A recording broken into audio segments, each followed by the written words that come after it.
तो इस पार्ट में हम डिस्कस करने वाले हैं magnetic field by current carrying circular loop. और हम कहाँ पे देखेंगे field? At the centre of the circular loop और at a point on the axis of the circular loop. और सपोज अगर हमारे पास एक कंप्लीट सर्कुलर लूप नहीं गिवन हमें, तो उस केस में मैग्नेटिक फील्ड सेंटर पर क्या होगा? Will study that also in this particular video. So let's get started. So पहले हम निकालते हैं magnetic field at the centre of the circular loop. तो यहाँ पे we are going to use the concept that you have studied in the last part, which is nothing but the Biot Savart's law. तो उसी को हम यहाँ पर use कर we can find the field at the centre. So this is a circular loop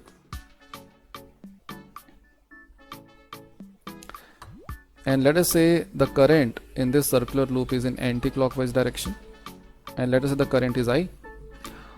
और इस circular loop का जो रेडियस है दैट इज कैपिटल R। अब हमें सेंटर पर मैग्नेटिक फील्ड निकालनी है, तो हम क्या करेंगे? So first of all we have to consider a small element. तो कोई भी हम एक एलिमेंट ले लेते हैं, let's say this is the element DL। So current element will be IDL। अब हम क्या करेंगे? Will draw the position vector from this element to the point जहां पर हमें फील्ड निकालना है। सो यहाँ पर जो पोजीशन वेक्टर होगा that is nothing but this vector, और ये जो R वेक्टर है इसका जो मैग्नीट्यूड होगा that will be nothing but the radius of this circular loop. Okay, अब जो DL वेक्टर है it is tangential to this loop. So we can say DL और R वेक्टर के बीच में जो एंगल है that will be 90 degree. So we can say DL cross R vector is nothing but DL times R, because the angle is 90 and sin 90 is nothing but 1. So अगर हम लगाते हैं बायोट-सैवर्ट्स law, तो we can find dB which is mu naught upon 4 pi times I DL cross R cap divided by R square, और इसको हम लिख सकते हैं mu nought I DL upon 4 pi R square. Now अगर हम कोई और एलिमेंट लेते हैं इस लूप के ऊपर, तो उसके कारण जो मैग्नेटिक फील्ड होगी उसकी डायरेक्शन क्या होगी? वी नो कि हमें right hand curl rule use करना है। तो DL क्रॉस R अगर हम करेंगे then the thumb is pointing out of the plane. तो ये जो मैग्नेटिक फील्ड है वो है out of the plane. If you take any other element on the loop, अगर मैं ये वाला एलिमेंट लेता हूं, इसके कारण भी जो फील्ड होगी it will be also out of the plane. तो सभी एलिमेंट्स के कारण field out of the plane है, तो we can simply integrate this equation. तो अगर हम इसको इंटीग्रेट करेंगे we will get the net field at the centre due to the current in the loop. So let us say this is BC mu naught I upon 4 pi, and this small r is nothing but the radius of the loop, so we can write 4 pi R square integral DL. Now integral DL, so DL is nothing but the arc length of the circular loop. तो अगर हम इसको integrate करते हैं for the entire loop, तो हमको मिलेगा circumference, right? So this will be nothing but the circumference. So mu naught I upon 4 pi R square times 2 pi R. So if you simplify this, we will get mu naught I upon 2R. तो ये हमारे पास आ गया है magnetic field by a circular loop. अगर suppose हमारे पास n loops हैं, तो क्या होगा? हर एक लूप की मैग्नेटिक फील्ड को आप ऐड कर सकते हो। So we will get mu nought I 2R times n, where n is the number of loops, right? So this is for single loop, and for n loops BC will be mu naught I upon 2R times n. Okay, now let us see how we can use this formula to find the magnetic field at the center of a loop जो कि complete नहीं है, it's just a segment of the circle। उसके कारण field क्या होगा? Right, so here we see segment of the loop। तो हमें एक सेगमेंट दिया हुआ है and we have to find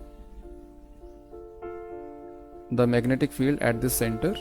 इसमें लेटर से करंट आपका एंटी क्लॉकवाइज डायरेक्शन में है, और अगेन लेटर से द रेडियस इज R। अब इसमें हम एक एलिमेंट ले लेते हैं DL, और जो पोजीशन वेक्टर है दैट विल बी दिस, ये R वेक्टर हो गया।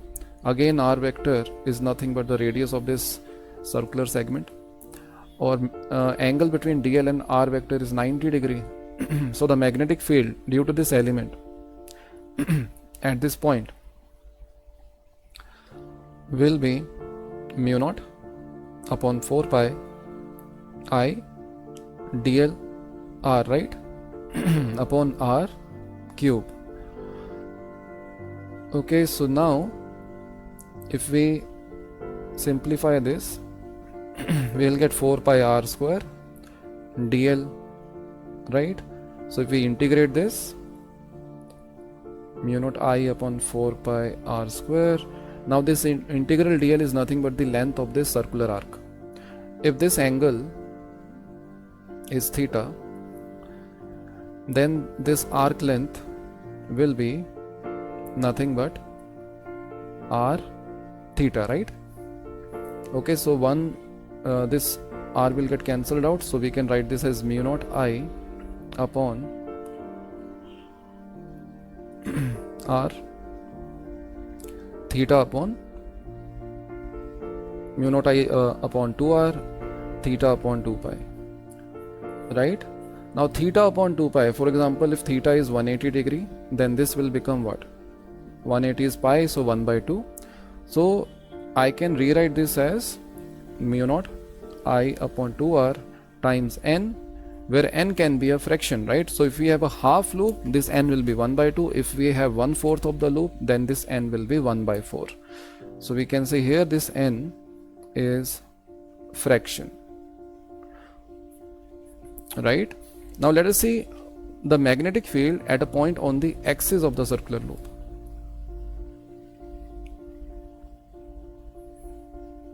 Now this is the circular loop and we want to find magnetic field at a point on the axis. So at this particular point A. Now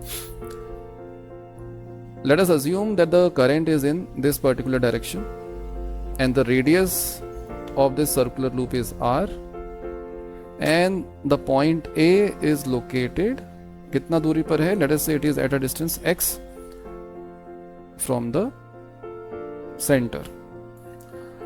अब यहां पर हम क्या करेंगे? We are going to take two current elements. तो एक element हम ले लेते हैं सबसे ऊपर और ये एलिमेंट कहां पर होगा? आप देख सकते हो कि it will be out of the plane, right? So this is the current element which is out of the plane. I am saying this as I dl. और जो सबसे इसके डायमेट्रिकली ऑपोजिट एंड पर है एक element, it will be into the plane. And this is again I dl. अब इन दोनों current element से we are going to find the magnetic field at point A. तो अगर आप ध्यान से देखो कि ये जो r वेक्टर हमने यहाँ पे ड्रॉ किया है, this r vector and this current element are perpendicular to each other. और अगर हम dl cross r अगर अप्लाई करते हैं, we are getting a direction which is perpendicular to the plane containing r vector and dl vector. So यहाँ पर आप देख सकते हो magnetic field will be in this particular direction. So I'm saying this magnetic field is dB. Similarly, अगर हम diametrically opposite element के कारण यहाँ पर magnetic field निकालते हैं, so this is the r vector. And in this case, if I apply dl cross r, so we are getting perpendicular to r vector, magnetic field will be in this particular direction. Right, so let us say this angle is theta. Similarly, we can say this angle is also theta. So if this angle is theta, we can say this angle is theta. This is also theta. And this angle is also theta, right? Okay. Now what we are going to do, we will take the component of these magnetic fields. तो इसके दो component होंगे, एक तो होगा vertical component which is dB sin theta, इसका vertical component होगा dB sin theta. Now ये जो dB sin theta है, ये component एक दूसरे को cancel out कर रहे हैं because they are by symmetry. I can say कि दोनों का magnitude बराबर है and they are in opposite direction, तो एक दूसरे को cancel out करेंगे. So this is applicable for every two diametrically opposite elements. तो कोई भी दो लो, उसके कारण उनकी जो magnetic field होगी which is normal to the axis, वो cancel out हो जाएगी and we are left with only magnetic field which is along the axis, और ये कितना आएगा हमारे पास यहाँ पर, यू कैन से दोनों का कंपोनेंट ऐड हो जाएगा, so we can say it will be d B cos theta और दूसरे का भी d B cos theta add up हो जाएगा। तो हम देख सकते हैं कि यहाँ पर हमें केवल कंपोनेंट लेना है which is along the axis, because normal component with the axis तो कैंसिल आउट हो गया। चलो यहाँ पे पहले डी बी निकाल देते हैं, so this comes out to be mu nought upon 4 pi I, तो मैं अगेन बायोट-सेवर्ट लॉ लगा रहा हूँ, डी एल क्रॉस आर, और यहाँ पर डी एल और आर के बीच में जो एंगल है वो 90 डिग्री है, तो it is nothing but D L, अगर डी एल क्रॉस आर के अगर हम करते हैं तो केवल आपको डी एल मिलेगा यहाँ पर, और in the denominator we have R square. अब R square is nothing but is the square of the hypotenuse, तो यहाँ पर हमें एक राइट एंगल ट्राइंगल नजर आ रहा है, तो यहाँ पे you can say R square will be capital R square plus X square, तो इसको हम लिख सकते हैं mu naught I upon 4 pi capital R square plus X square times D L, और हमें लेना है D B cos theta component, so that will be mu naught I upon 4 pi, and what is cos theta? Cos theta will be based upon hypotenuse, so cos theta will be r divided by root of r square plus x square। तो अगर हम इसको utilise करेंगे, अगर यहाँ पे multiply करते हैं तो we will get D L cos theta which is r upon root of R square plus X square, तो root of R square plus X square times R square plus X square is R square plus X square raise to power 3/2, ये हो जाएगा। अब इस equation में आप देख सकते हो राइट हैंड साइड में केवल dl है जो कि आप कह सकते हो चेंज हो रहा है, rest of the terms are constant.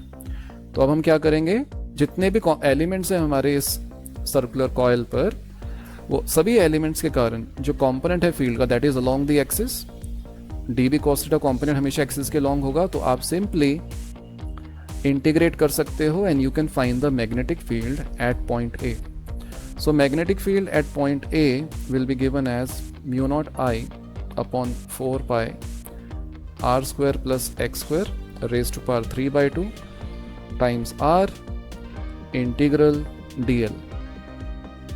Now what is integral dl? It is nothing but the circumference of the loop and this is nothing but 2 pi r. तो उसको अगर हम 2 pi r पुट करेंगे तो आप देख सकते हो 2 pi से यहाँ पर एक 2 आ जाएगा और यहाँ पर r square हो जाएगा, so it will become mu naught I r square upon 2 r square plus x square raised to power 3/2. Now this is the formula for a single loop, for single loop or coil. Suppose if we have n coils, then magnetic field at A will become mu naught I r square times n upon 2 r square plus x square raised to power 3/2 for complete n coils, right? So here this n is not a fraction, it has to be an integer, positive integer, right? तो ये हमारा formula आ गया है, तो I hope आपको ये तीनों जो फॉर्मूलाज हमने डिराइव करे हैं वो क्लियर होंगे। So in the next part हम डिस्कस करेंगे एम्पियर सर्कुलर लॉ। तो इस लॉ से we can find magnetic field by some symmetrical current distribution, जैसे कि infinite current carrying wire, hollow cylinder which is having some current, right? So solid cylinder which is having current. Okay, so stay tuned to Practice this channel and watch each and every video of this series, and please subscribe. Thank you.